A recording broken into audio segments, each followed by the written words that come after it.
At 90 years old, Walt Briggs wasn't expecting to fight any more battles. But some battles come to you. On a crisp Tuesday afternoon, he stepped out for his usual walk to the corner bakery, cane in hand, cap pulled low and back held straight, despite the years. A retired U.S. Marine who'd served in World War II, Korea, and Vietnam, Walt had faced danger on distant shores. But nothing prepared him for what happened right in his own neighborhood. As he approached the narrow sidewalk in front of the bakery, he saw them four teenage boys sprawled across the benches, legs stretched out to block the path. They were laughing, nudging each other, their energy careless and cruel. Walt, ever respectful, slowed and asked politely, "Mind letting an old Marine through, fellas?" He didn't ask for thanks or special treatment, just room to pass. One of the teens, taller than the rest and wearing a backward cap, stood up with a sneer. "Old Marine, huh? What are you, 100?" he jeered while the others snickered. Walt gave a faint smile, unfazed, and tried to move past. But just as he stepped forward, the boy stuck out his foot and shoved his shoulder. Caught off balance, Walt stumbled off the curb. His cane flew from his hand as he fell into the street right in the path of oncoming traffic. Horns screamed. A car swerved just in time. Walt's reflexes, though dulled by age, still managed to pull him upright and out of danger. But it wasn't fear pounding in his chest, it was fury. The boys burst out laughing. "Look at that old man," Jump One shouted. "Bet he learned that in the war." As they walked off laughing into a nearby alley, Walt stood at the curb, humiliated, bruised, and heartbroken. Not from the fall, but from the disrespect. In all his years of war, he'd never seen young men mock their elders like this. And though his body ached, something deeper stirred inside him. This wasn't over. Not by a long shot. Walt Briggs stood at the edge of the sidewalk. His cane retrieved the laughter of the teenagers still echoing in his ears. His hip throbbed from the fall, but it was nothing compared to the deep sting of humiliation. At 90, he had learned to accept the aches that came with age. What he couldn't accept, what he would never accept, was outright disrespect. Not for him, not for any veteran. Not when so many had laid down their lives for the freedom those boys were mocking. He steadied himself on the bench nearby, eyes still on the alley the teens had vanished into, and took a deep breath. A part of him, an older wounded part, urged him to let it go, to just head home and leave the memory behind. But the Marine in him refused. He reached into the inside pocket of his jacket and pulled out a weathered flip phone, its buttons worn from years of careful use. He didn't have many numbers saved, but he had one that mattered now, the local Marine Corps recruiting office just 2 blocks down. Walt didn't know who would answer, but he hoped no. He trusted that the Corps hadn't changed, that it still stood for something, that it still looked after its own. The line rang once, twice. Then a sharp, clear voice came through. "Sergeant Collins, United States Marine Corps Recruiting Office. How can I help you?" Walt spoke slowly, his voice calm, steady but firm. "Sergeant, this is retired artillery. Sergeant Walter Briggs. I need to speak with Gunnery, Sergeant Jackson. It's urgent. There's been an assault, verbal and physical, on a Marine veteran." There was a brief pause on the other end, followed by a noticeable shift in tone. "Yes, sir. Please hold one moment." Walt heard the click, then the call was transferred. A second later, a gruff voice came on. "Gunny Jackson speaking."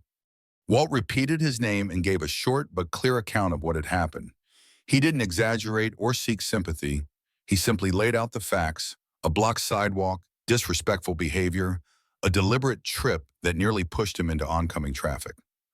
Then he paused. "They weren't just mocking me, Gunny.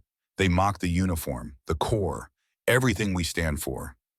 There was a long silence on the line. Then Gunny Jackson's voice came back, cold, measured, and filled with a barely contained fury. "Are you hurt, Sergeant?" Walt hesitated. "Bruised, maybe. Shaken, but not broken." "Where exactly did they go?" "There's an alley behind the old packing plant at 3rd and Elman. Dead end. They're back there now. 4 or 5 kids. 5, I believe. Teenagers."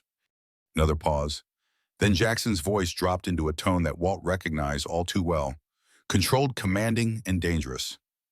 "Understood. Stay where you are. Do not engage. We'll handle it Marine Corps style." The line went dead.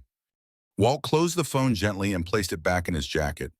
He looked up at the quiet street, then toward the alley. A calm settled over him, Not the calm of retreat, but the quiet resolve of a man who had done his part. He wasn't looking for revenge. He wasn't out for punishment. He simply wanted those boys to understand that their actions had weight, that disrespect had consequences, and more importantly, that the Corps still stood tall even when its warriors grew old and walked with canes. For a moment, he felt the years lift off his shoulders. He adjusted his cap, sat back on the bench, and waited, not with fear, but with confidence. He didn't know exactly what would happen next, but he knew this much: the Marines were coming. It didn't take long. Less than 10 minutes after Walt Briggs ended his call, the quiet street began to stir. From the far end of the block, a line of Marines appeared, 8 in total, led by Gunnery Sergeant Jackson himself. They weren't in full combat gear, but they didn't need to be. Some wore their crisp Charlie uniforms, others were in utility fatigues, but every one of them moved with the same unmistakable purpose: controlled, disciplined, and unflinching. They didn't shout, didn't draw attention, they didn't have to. The air around them changed as they approached the alley with calm intensity, like a tide rising without a sound. Walt watched from his bench across the street, eyes narrowed beneath the brim of his cap. He didn't know most of the men. Some were likely recruits, others seasoned Marines on local assignment, but every step they took reminded him of the brothers he'd marched beside long ago. They reached the alley entrance where the teenagers had vanished, and Gunny Jackson raised one hand. The formation broke seamlessly. 2 Marines flanked the entrance, standing guard with crossed arms and watchful eyes, ensuring no one slipped out. The rest, including Jackson, disappeared into the narrow alleyway without a word. Walt couldn't see what happened inside, but he could feel it. The crude laughter that had echoed down the alley minutes before vanished into a chilling silence. The atmosphere thickened like the moment before a summer storm breaks. Then came the voice, Gunny Jackson's. He wasn't yelling, but every syllable carried the weight of authority, sharpened by decades of command. His tone was cold, deliberate, and precise, the unmistakable cadence of a drill instructor delivering a soul-shaking reminder to a recruit who had stepped far out of line. "You think this is funny?" His voice echoed low and firm. "You think it's brave to mock a man who wore this nation's uniform before your parents were born?" There was no screaming, no threats, just that relentless Marine Corps tone, firm, exact, and deeply unsettling. Another voice followed, likely one of the younger Marines, laying out the meaning of honor, courage, and commitment. Walt imagined it wasn't just a lesson in respect, it was a reality check that would stay with those boys for the rest of their lives. After several minutes, the Marines reappeared. But before they did, the teenagers came out first, stumbling heads down, no longer smirking or cocky. Their faces had drained of color. Some looked like they might cry. They walked carefully, not running, not speaking, as if the ground itself might scold them further. They avoided eye contact with everyone, especially the Marine guarding the alley, and vanished down the street, their earlier swagger reduced to a shameful shuffle. Gunny Jackson emerged next, the rest of his team behind him. He scanned the area, spotted Walt still seated at the bench, and walked across the street with purposeful strides. His salute was sharp and respectful. "Artillery Sergeant Briggs, sir," he said with firm pride. "The situation has been handled. Those young men have received a full orientation on what it means to disrespect a Marine and what it means to stand corrected." Walt stood slowly, returned the salute with surprising steadiness, and gave a slight nod. "You did good, Gunny. You all did." Gunny Jackson didn't smile, but there was something satisfied in his expression. "We don't let that kind of thing slide. Not on our watch. Not with one of our own."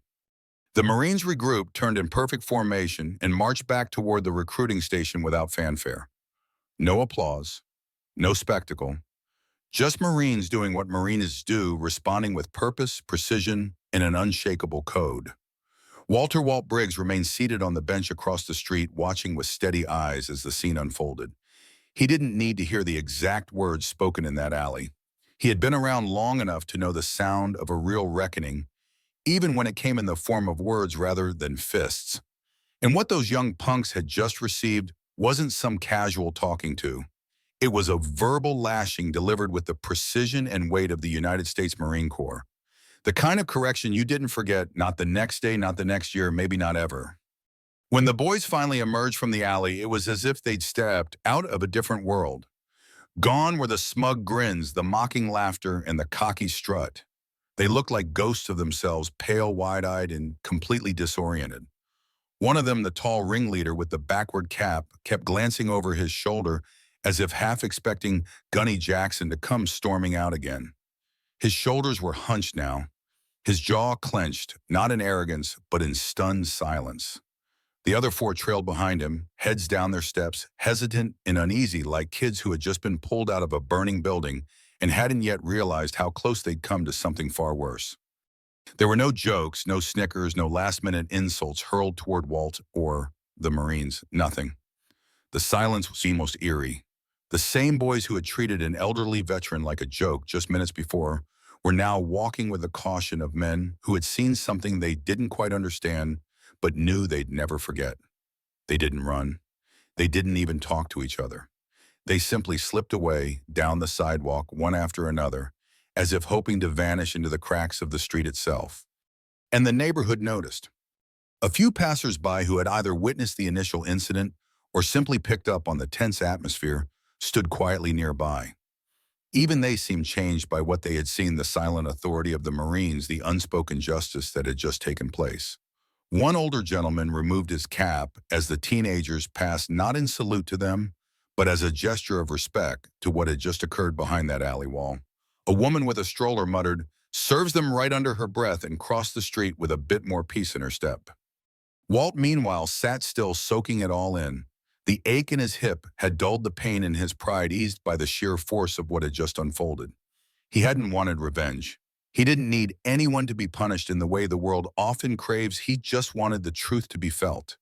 The truth that service matters, that respect matters, that even an old man with a cane still stands for something worth honoring.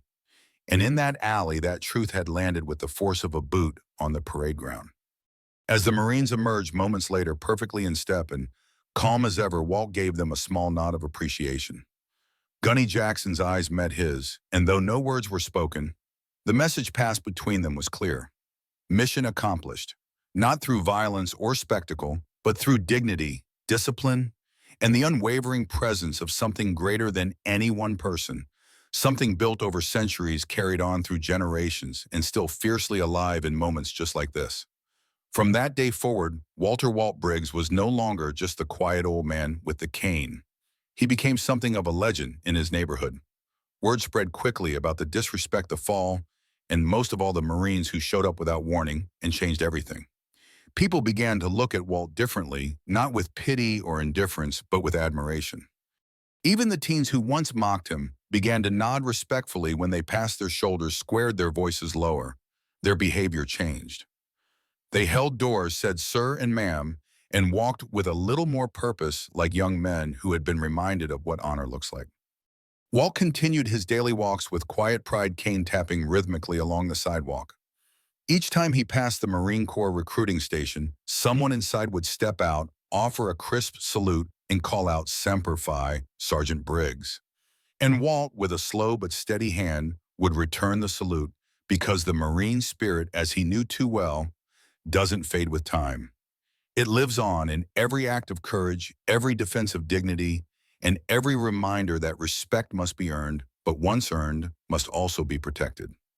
And maybe that's the lesson we all need today, that age does not erase value and silence does not mean weakness. If this story moved you, to leave a comment below. Tell us what respect means to you. And if you believe in honoring those who serve, subscribe to the channel for more stories that shine a light on everyday courage, quiet strength, and the unbreakable bonds that define our nation's finest.